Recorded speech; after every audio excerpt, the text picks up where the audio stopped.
nag-surrender ng mga former rebels. Sinong gusto magsalita? Mauna. Noel Minyoto. Ano?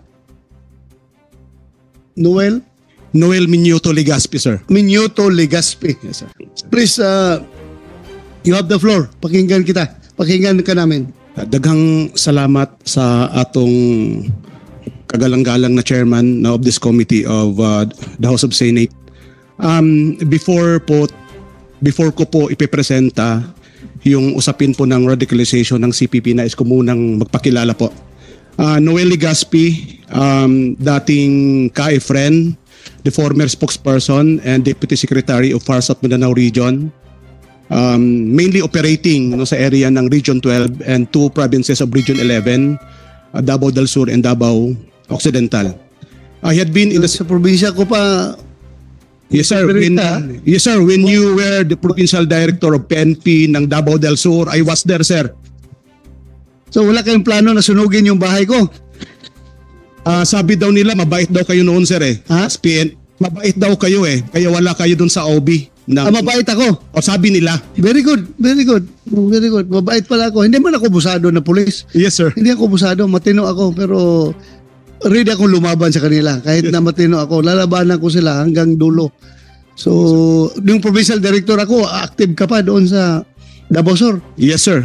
At nung ikaw po ay naging chief PNP din ng Davao City, hanggang ikaw ay naging PNP chief po sa bansa natin during the time of PRRD. Okay. Sige, continue. Mabuti hindi tayo nag-enkwentro noon, ha? Yes sir. Makita talaga sa atin kung sinong mas magaling na kalbo sa ating dalawa pag tayo nag-enkwentro. Yes sir. Let's continue, Noel. Okay, thank you sir. I have been on the CPP in NDF for 26 years.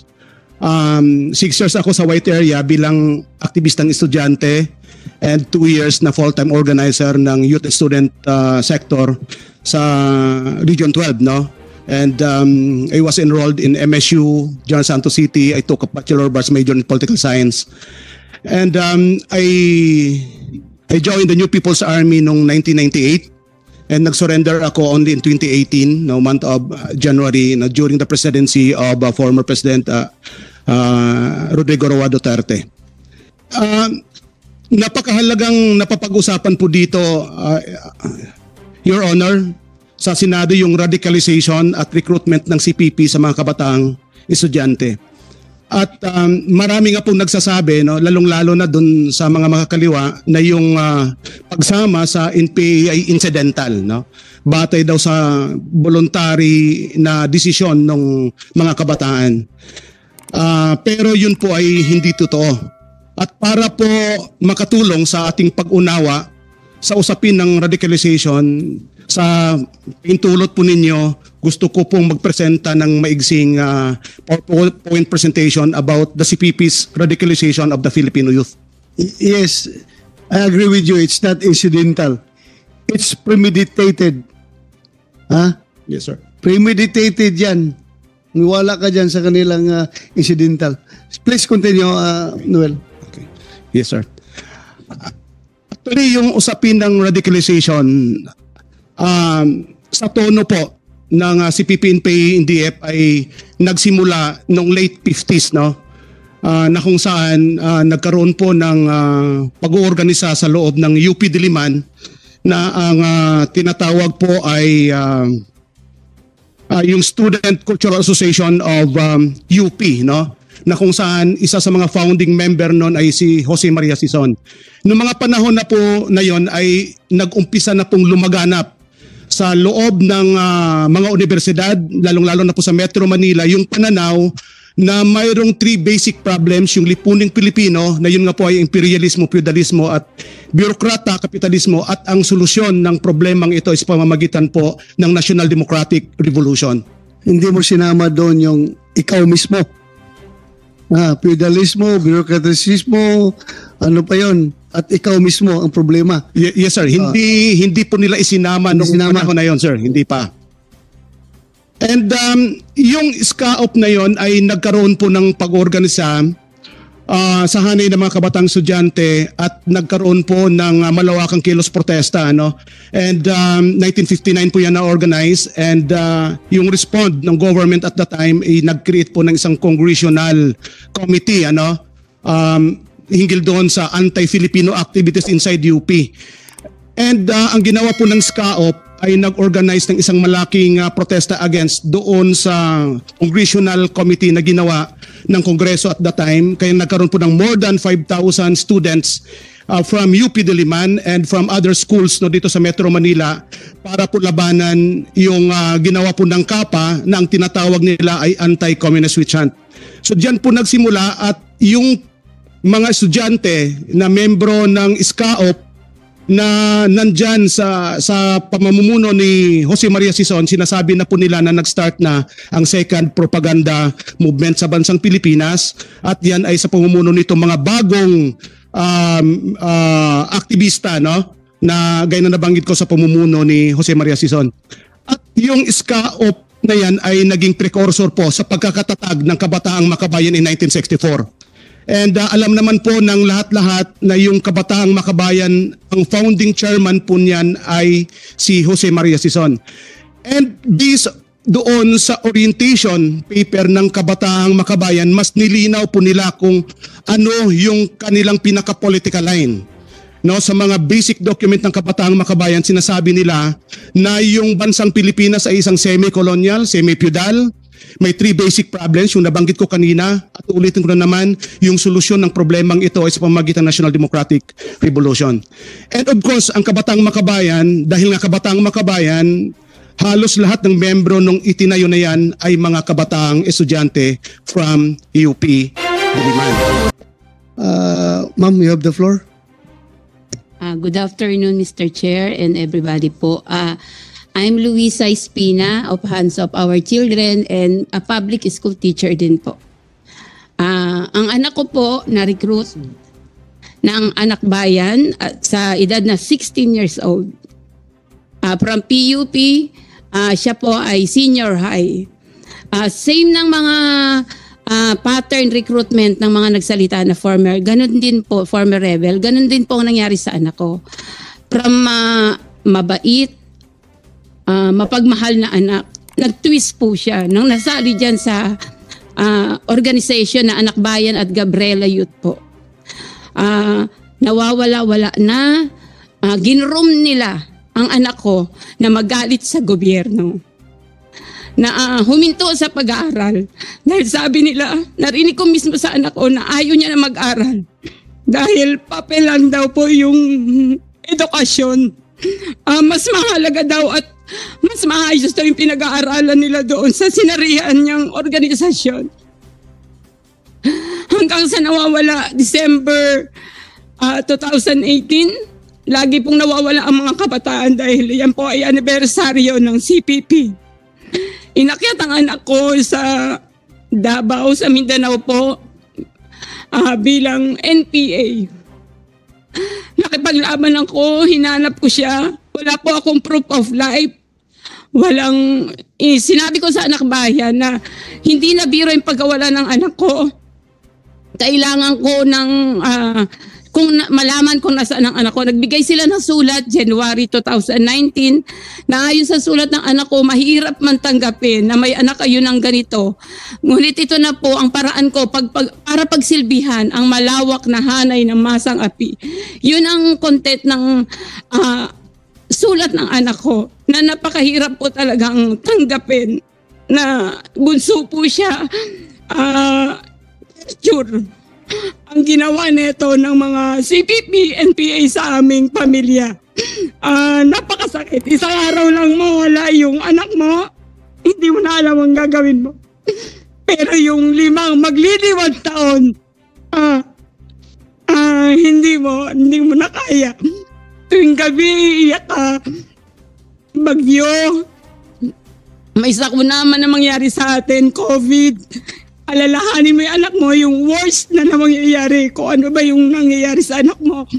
Walang proof of life. Nakakakain ba?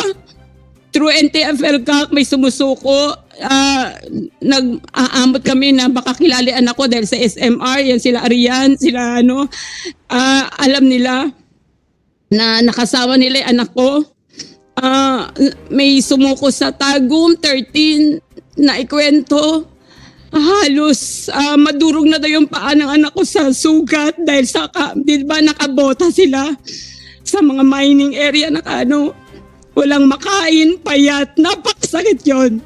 Ganito yung ginagawa sa bawat nire-recruit ng mga organisasyon na to, na gusto ko na malaman nyo na karamihan sa inyo siguro numero lang yung nare-recruit ng mga bata. Ngunit anak po namin yun, buhay yun, may kinabukasan na nasira, pamilya na nawasak sa amin. Ito kami, buhay kami. Lahat ay napakasakit. Yan kaya lumalabas kami, mahirap pa nito. Sa hands off, ina-awareness po namin kung paano na-recruit ang anak namin. Ang mga pattern po na yan ay binibigay namin sa mga eskwelahan din. Dahil ayaw na po namin na may iiyak ba sa harapan ninyo na magulang. At ayaw namin na may mag-aya sa anak namin. Kaya gusto namin panagutin lahat ang nang-recruit sa amin at sa mga naniniwala sa mga palyadong ideolohiya na sinasaksak nila sa bawat kabataan, na managot sila sa nangyari sa amin, malagot sila sa pamilya namin na napakasakit. Yung sakit po, walang salita na makakapantay, makakadescribe sa nararamdaman namin ngayon. Kaya sana tulungan nyo kami na mabawi yung anak namin, at salamat doon sa binaba ni Presidente Bongbong na amnesty sa mabalik loob program sa mga NPA. Sana kung naririnig to ng CPP, alam ko sana naririnig to ng mga anak namin, magbalik loob kayo. Nandito na may pangalawang pagkakataon, wala na pong saysay yung pakikipaglaban dyan. Walang totoong ginagamit lang kayo ng mga hunyangong makabayan na nagsusulong ng ganitong ideolohiya. Dahil kung totoo yung kanilang paniniwala, kung totoo silang naniniwala sa ideolohiyang isinasaksak nila sa bawat kabataan, sana mismo yung anak nila sinali nila. Ngunit hindi po, dahil alam nila na mapapakamak ang bawat i-recruit nila. Yun lamang po, Mr. Chair. Thank you, Ms. Luisa Espina. Totoo talaga, anak lang ninyo ang ginagamit nila. Yung mga anak nila nandun sa abroad, nag-aaral. Gagandang eskwelahan, pinapaaral. Tapos yung mga anak ninyo, yun ang pinapaakit sa bundok, pinapalaban sa sundalo. Nakipagbarilan sa mga sundalo.